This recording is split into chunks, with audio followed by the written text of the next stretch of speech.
Bismillahirrahmanirrahim. Assalamualaikum warahmatullahi wabarakatuh. Innal hamdalillah nahmaduhu wa nasta'inuhu wa nastaghfiruh wa na'udzubillahi min sururi anfusina wa min sayyiati a'malina may yahdihillahu fala mudhillalah wa may yudhlilhu fala hadiyalah. Asyhadu an la ilaha illallah wa asyhadu anna Muhammadan abduhu wa rasuluh. Anak-anak yang Ustazah sayangi, bagaimana kabarnya hari ini? Semoga anak-anak selalu dalam keadaan sehat walafiat dan tetap semangat. Hari ini Ustazah Nisa akan mengajarkan pelajaran fikih kelas 4. Kita akan belajar tentang sholat tahajud. Anak-anak di rumah silahkan membuka modul fikih halaman 8. Anak-anak, apa itu sholat tahajud? Sholat tahajud adalah sholat sunnah yang dikerjakan setelah sholat isya pada permulaan malam, pertengahan, atau di akhir malam. Waktu mengerjakannya boleh dikerjakan pada permulaan malam, pertengahan malam, atau akhir malam, dengan syarat telah mengerjakan sholat isya terlebih dahulu. Akan tetapi, waktu yang paling utama adalah mengerjakannya pada sepertiga malam terakhir, karena pada saat itulah doa kita segera dikabulkan. Jadi, jika anak-anak ingin mengerjakan sholat tahajud, boleh setelah sholat isya, boleh juga di tengah-tengah malam, sekitar jam 12, boleh juga di akhir malam. Nah, waktu yang paling afdol atau paling utama yaitu pada sepertiga malam terakhir, yaitu sekitar jam 3 dini hari sampai jam setengah 4. Pada saat itulah waktu yang sangat mustajab untuk berdoa. Dan insya Allah, Allah akan mengabulkan doa kita.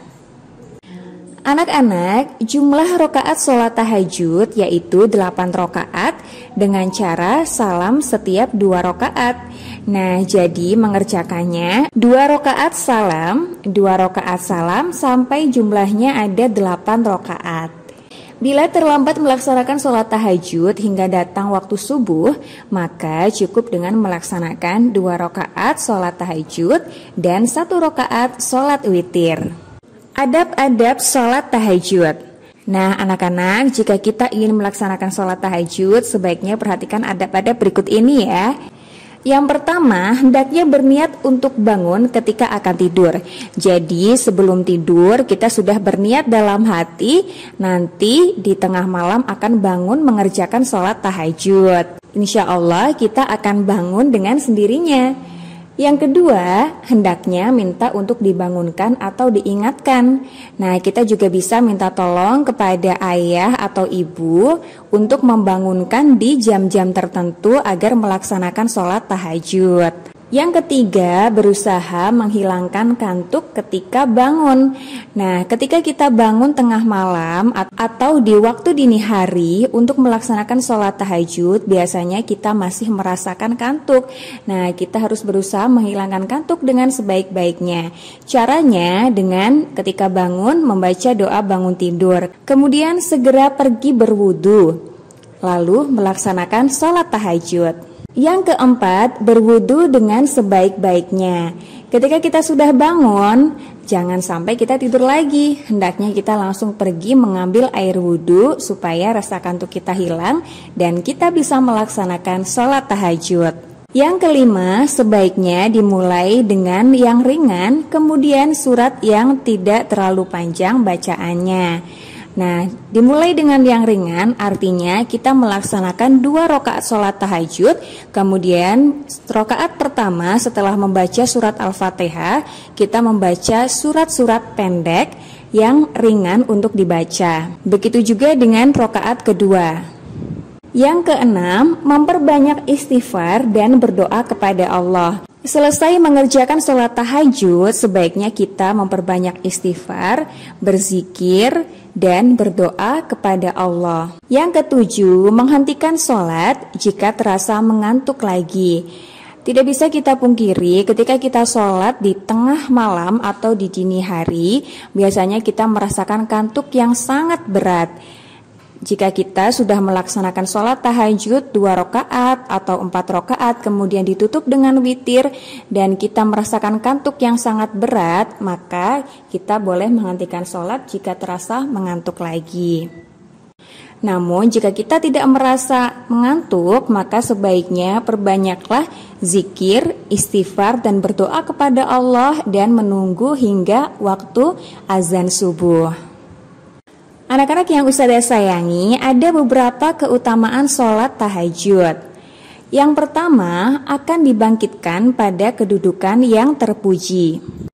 Hal ini sesuai dengan firman Allah dalam Al-Quran surat Al-Isra ayat 79 yang artinya, dan pada sebagian malam hari bertahajudlah kamu sebagai suatu ibadah tambahan bagimu.